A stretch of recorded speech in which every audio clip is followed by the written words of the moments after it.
l'avènement de ce nouveau régime on dirait que le constat est là ñoom ak presse bi daanaka du ñu jaaroo taal wala une certaine presse il faut le dire ainsi qu'est-ce qui s'est passé lan moo xew ak lan lañ war a mën a def ba génn ci jafe-jafe yi parce que mi ngi bëgg a yàgg depuis 2 ans quand même. non il s'est passé que c'était avant même que ce pouvoir ñu jot ci nguur gi. Parce que man je me souviens avoir une fois les choses ont commencé pour man quand Ousmane Sonko a écrit son livre Pétrole et gaz, chronique d'une spoliation. Parce que c'était la première grosse attaque frontale contre les médias. Fait que avant loolu noonu Ousmane Sonko da nga ko daan invité ci émission débat mu ñëw da nga ko daan jël et cetera ñu bokkoon seen parti dañ la naan ñun parti bu ndaw lañ may leen ñu visibilité. et cetera Mohamed tu sais. Oui. Voilà c'est-à-dire que foofu lañ tolloon mais. Quand Ousmane Sonko a écrit son livre Pétrole et gaz, c'est la première grosse attaque de Pastef envers les médias. Ousmane Sonko dafa ne je n'aurais pas écrit ce livre si les journalistes avaient fait leur travail. Oui. Bokkoon naa suñu ko tontoon ne ko la vocation d'un journaliste n'est pas d'écrire un livre, c'est de rapporter des faits. Après mu commencé wax naan des journalistes dames de compagnie. ñu jógee ko foofu noonu il est devenu député il y a eu des moments où il a critiqué les médias parce que nee nañ les médias n'ont pas assez relayé moom lu mu wax à l'Assemblée nationale et j'en donne pour preuve quand on votait la loi sur la répartition des revenus issus du gaz. Oui. Entre le Sénégal et la Mauritanie. Le lendemain dafa xëy def post page Facebook mu ne ñun on parle de choses importantes les médias sont en train de parler d'autres choses. Et c'est là que ñoom dans leur stratégie ils ont commencé à dire bon comme les médias sont là comme tampon entre nous et le peuple. Nous il faut sauter les médias pour créer de médias alternatifs ou aller vers les médias alternatifs. Loolu moo waral ñu amoon cette propension à aller vers les réseaux sociaux. Maintenant avec l'affaire Adji Sarr Ousmane Sonko yéen a ko njëkk a ubbil tribune. waaw ñun de moom waaw. ndaxte lu njig njaag yéen. seen dëgg la de waaw dëgg la de ñun de moom ñu ngi ñu ci waaw. pour la première fois mu toog wax. médias yi dem jël joxe sans poser de questions. et depuis lors mu def ko technique. Pastef ne parle plus aux médias mais Pastef amène les médias pour ñoom ñu relayer seen ay propos. communication oui. boo seetloo dañu ñëw def seen déclaration jóg dem alors que Babacar day ñëw ma toog ñu poser question absolument mu répondre. voilà et il a fallu bien plus tard pour que les médias se rendent compte que ndekete ñoom lantinoor lañ leen di doyee parce que Pastef a pris les médias pour lantinoor jàllale leen lu ñu wax bu ngeen ko jàllalewul vous êtes contre nous. Et ça moo continué ba après ñoom ñu commencé naan ñii ñoo ñu àndal ñii àndoo ñun après de l'autre côté toujours dans des médias comme Sen TV wala feneen. Ils ont eu de relais ñoo xam ne ñoom lañ fi doon toogal di leen défendre et tout le monde le voyait. Oui. Après ils ont eu à créer leur propre chaîne ainsi de suite maintenant quand ils arrivent au pouvoir ils vont dire ñun ba ñuy ñëw ñan ñoo àndoon ak ñun ak ñan ñoo àndutoon ak ñun c'est là commence la première des choses mais aujourd'hui ils utilisent la puissance publique pour combattre les médias. ndaxte Bougar mu ngi koy wax sànq nguur gu fi jógee dafa dajale patron de presse yi gis ni dañoo jóge ci Covid. L'activité économique n'était pas très fournie entreprise yu presse yu bëri dañoo amoon ay difficultés état ne leen kon léegi baal nañ leen impôts yu ngeen ñu yorol encore une fois foofu aussi les gens se trompent il ne s'agissait pas d'une amnistie fiscale il s'agissait d'une remise fiscale parce que les mots ont leur sens amnistie assemblée moo koy def mais la remise fiscale c'est une prérogative du ministre en charge des finances tey jii Mbougar mën nga amel 5 milliards état du Sénégal nga def un recours auprès du ministre des finances mu baal la ko il a ce pouvoir donné par le code général des impôts donc président de la république bi fi nekkoon dafa bindoon ministre Moustapha Ba ne ko xoolal possibilité yu ngeen def pour que li ngeen médias yi amel en termes d'impôt ngeen baal leen ko nguur gi dafa egg ci première chose dagg ko et le premier clash c'est de vouloir présenter les médias comme des délinquants fiscaux en disant xool leen dañoo bañ a fay impôt ñu dajale fi convention des jeunes reporters yi naan leen gis ngeen yéen dañuy dagg seen impôt dagg seen cotisation ba pare ñu dugal ko seen poste c'est du détournement de deniers publics. mais ni kuy jël reporter yi dóor leen ci kaw patron de presse yi dóor leen ci kaw patron de presse yi or les reporters boo déggee jeune reporter parce que dafa am entreprise de presse.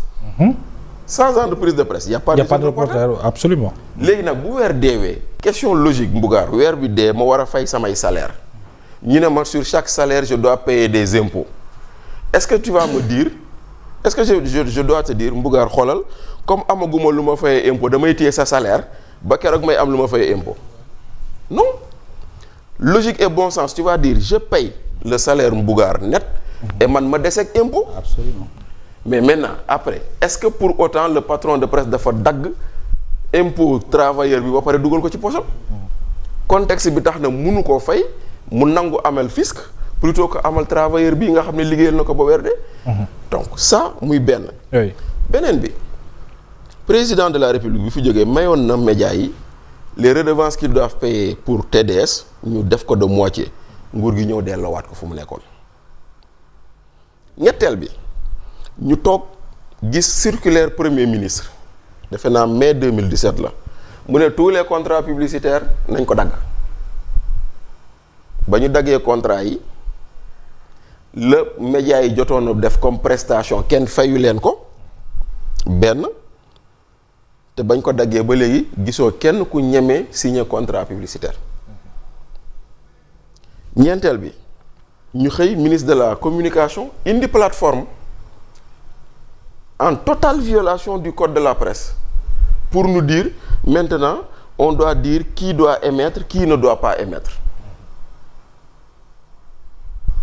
combien de fois laa la ne loolu plateforme boobu elle est illégale mais heureusement que sunu consoeur Aïssatou Diop Fall attaqué ko Cour suprême ba am ci dëgg. am ci ndam oui. pourtant bu ko deful woon on nous aurait dit que maintenant pour émettre il faut aller demander l'autorisation du ministre. alors que amul prérogative oui. la constitution waxul loolu. waaw le code de la presse dafa ne quand tu crées un journal c'est le régime de la déclaration. c'est quand tu crées une télé ou une radio que tu dois être dans le régime de l'autorisation. c'est ça. kon nag mu ngi noonu mu daan beneen encore ñu toogaat ba mu yàgg mu ngi koy wax Mbougar aide à la presse obligation la parce que c'est une loi. c'est une loi. du ay pétard bu ko neexee def de bu ko inscrireul ci budget bi grawul mais bu ko inscrire c'est une obligation.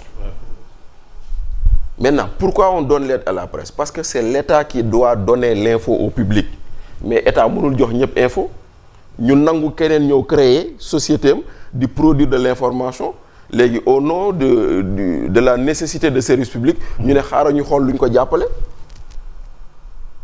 L'histoire de l'aide à la presse là fii nii lañ koy def ay débat mais dans d'autres pays c'est beaucoup plus que ça. Oui. Maintenant après les médias doivent se conformer je suis d'accord pour que justement bu aide à la presse bi waree ñëw ku nekk mën si jël ni nga war a jël. donc loolu beneen la. Très bien. mu nekk tey un ensemble de faits yoo xam ne finalité bi moo di ni ce pouvoir est en guerre contre les médias. Contre les médias, oui. Maintenant ce pouvoir pour moom ñaara am il faut t'aplatir ou on t'écrase. Quand même. te nag lu Senghane wax mooy dëgg. on ne gagne mais est-ce que mënul am jeexital ci sunu démocratie loolu. Non. parce que démocratie Senghane du ma bàyyi ma fen ñu ngi leen di natti ci nga am presse bu ñoŋ presse bu amul difficulté. presse bu amul jafe-jafe. mais c'est tellement vrai que quand l'aide américaine est donnée dans un pays le premier critère qu'on regarde c'est la démocratie et l'état de la presse. Quand même. ñun on a obtenu ici le MCA 2 fois une première fois 270 milliards qui nous ont permis de faire la route du sud Ziguinchor Kolda. Qui nous a permis de faire la cuvette de Ngalenka dans le Fouta. On a obtenu le deuxième compact MCA, presque 400 milliards de francs sur l'énergie. Parce que l'un des critères, c'est d'abord la démocratie, la liberté d'expression. C'est ça.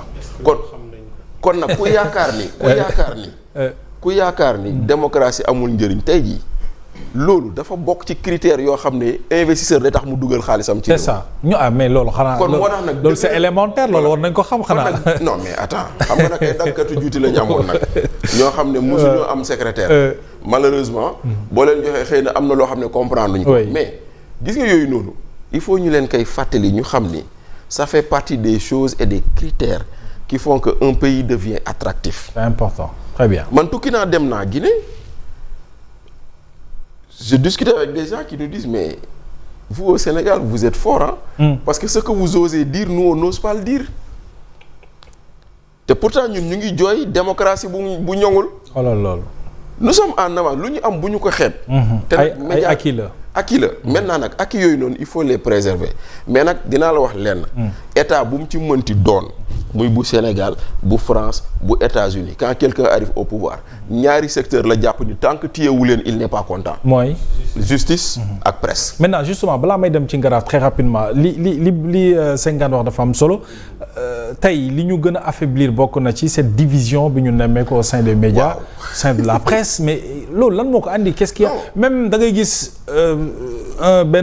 benn journaliste critiqué après au lieu et place vis-à-vis wala ki mu critiqué apporter des réponses c'est l'autre journaliste moom mooy ñëw apporter des réponses par rapport ak yow li nga doon wax mu mel ni ñun suñu biir quand même on a réussi à nous diviser quelque part loolu est-ce que aussi du un problème. non loolu c'est un gros problème et je vais t'expliquer man lu ma ci jàngat xam nga ñun ba ñu tollee suñu jamono nekk presse écrite dans les années 2000 jàpp 2010 bu ma bindoon ci Senghane je suis dans le journal Le Populaire. mu ñëwoon seet si la yow Walfadjri donc ko naan demal fañ la attaqué nga am sa droit de réponse foofu. parce que on refusait même que koo xam ne beneen journal lañ ko waxalee muy ñëw muy tontu fii nii parce que y avait ces règles d'élégance là mais malheureusement acteurs médiatiques yi mooy journalistes yi. ils n'ont pas les moyens de développer des outils parce que Bougaray am xaalisam ñëw créer journalam yëkkati Bachir ne ko géreel ma sama journal. Après ce journal au lieu d'être un groupe de presse devient un groupe de pression conséquence dañ fiy nekk di tontul Bougar di fayul Bougar léegi nag mu dem ba ci biir on a eu aussi de nouveaux acteurs dans les médias ñoo xam ne c'est de nouveaux acteurs nés avec l'utilisation des réseaux etc. Donc aujourd'hui déjà tu peines à identifier qui est journaliste et qui ne l'est pas. Après ñun dans notre ñun sénégalais fi dañoo jàpp ni képp kuy wax ci média rek journaliste nga. Or am na kuy wax ci média te du journaliste. C'est le journaliste, oui. Donc ça c'est une chose. Deuxièmement il y a le fait que également aujourd'hui li nga xam ne lii nii ñeen ñi dañ ko daan def mais léegi dañ ko fësal parce que moo di ni aujourd'hui c'est pas très mauvais.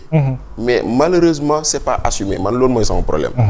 Je dis souvent il n'est pas interdit à un journaliste d'avoir une appartenance politique mais pourvu que tu l'assumes pourvu que tu dis que tu ne trompes pas tes lecteurs ou tes téléspectateurs ñu xam ni yow position politique ngay wax da nga naan askan wi laa fi nekkal fekk parti ngay défendre da nga naan peuple bi laa fi toogal fekk nit ngay waxal donc loolu tax na nit ñi dañuy toog da ngay def émission tey bu subaa ñu toog di la tontu. waaw c'est dommage. da ngay def émission tey bu ñu xëyee tontu la et maintenant ça c'est finalement devenu banal alors que ñun suñu jamono on refusait même de prendre le démenti de quelqu'un boo xam ne feneen lañ ko attaqué. Quand même. Voilà. Alors Babacar liberté d'expression ci réew mu mel ni Sénégal yàgg ngeen ko xeex yéen la société civile et puis avec ce nouveau régime là xeex nañu ko ñoom avant ñuy accéder au pouvoir ñu yaakaaroon ne ak yi wala sax yooyu ñu doon xeex daan ci am ay joyanti daanu ci romb dem jàll ci leneen mais ñu gis ne mbir yi dafa gën a yéeme dafa gën a garaaw.